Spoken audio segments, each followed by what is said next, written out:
G'day, welcome again to Bobby's Workshop. It's Wayne from Oz Clipper and Scissor and Oz Sharpening. Today we're going to go through our process of knife sharpening. It's fairly basic and simple, but it'll give you a very good idea as to the system or process we use to bring your knives back to perfect condition. Thank you. This is our knife sharpening machine. We brought this one in from the US. As you can see, we have a range of belts.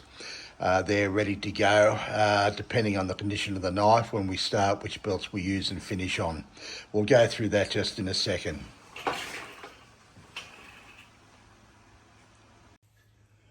The first thing we do before we start the actual sharpening process is to check the knife out. Sometimes it may have some chips in the blade, or the tip may have been damaged at some stage. Any of those imperfections are removed on these belts before we actually start the sharpening process. We then have to get the exact angle of the knife, the angle that was set out of the factory. To establish that, we need to do a couple of things. First, we can use a test mark. You'll find that most knives, whether they be commercial chef knives or they are domestic knives used by mum and dad, the angles will vary between 16 degrees to 22 degrees each side. The better quality steel, the Japanese knives cutting sushi and that type of work, we bring them down to about 16 degrees, where the average mum and dad knife is around 19-20 degrees on average. This knife is Willing Henkel's knife, a very good quality European steel knife, and we use a digital protractor here to get the exact correct angle. That's the best way to do it. So this one we're sharpening it at about 18.5 degrees. We could round it up to 19, but that'd be good enough. From there we start sharpening until we bring a burr up on each side. Okay, to get the process going, we start our machine. We have it running on a low speed so that we don't put any heat into the blade.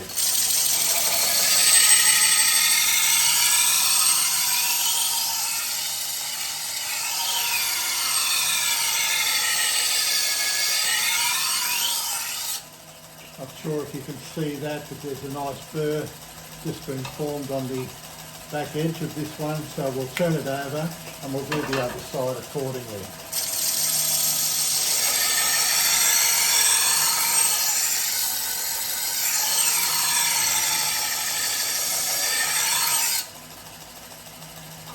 Yeah, nice burr both sides. We're now ready to change to a lighter belt.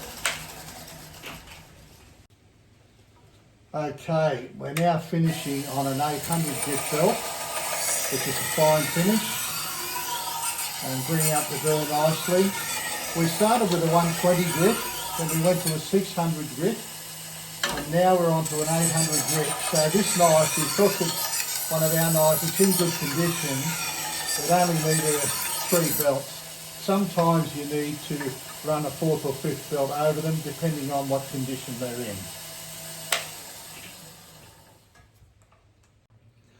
To finish and deburr, we use a wool pelt belt with some blue rouge. It's a good French quality rouge, and it takes the burr off and puts a very fine finish on the blade for you.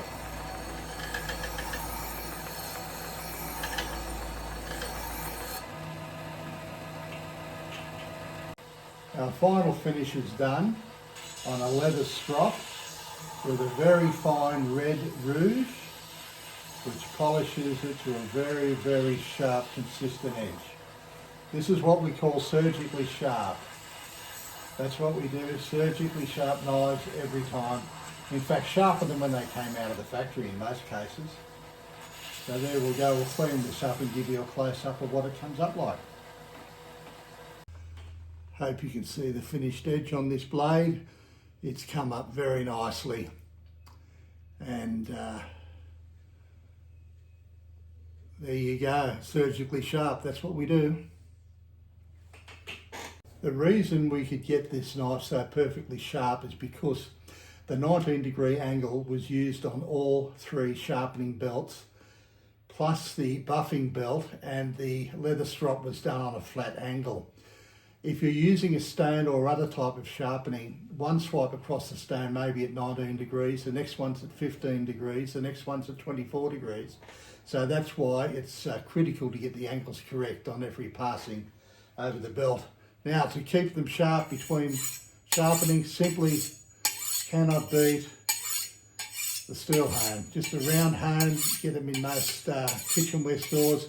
Do not use anything else to keep your knives sharp. When you lose the profile and the edge won't cut a tomato after a few strikes, time to bring them back for a sharpen. Sharpening went a quick little test. As you can see, cutting rather well. It's easy to send your equipment to us. This is a standard 8-inch or 20 centimetre chef's knife. It will fit into a small express parcel post. Obviously you need to wrap it in some bubble wrap or heavy cloth so that it doesn't penetrate the bag, but that will easily fit. If you have longer knives, a 10-inch or 25 centimetre, simply put it in a medium-sized post pack and send it to us. We'll sharpen them up and send them back express post as soon as they're finished. So we have a very quick turnaround. Any more questions, please jump onto our website, ozsharpening.com.au or ozclipperandscissor.com.au. Thank you.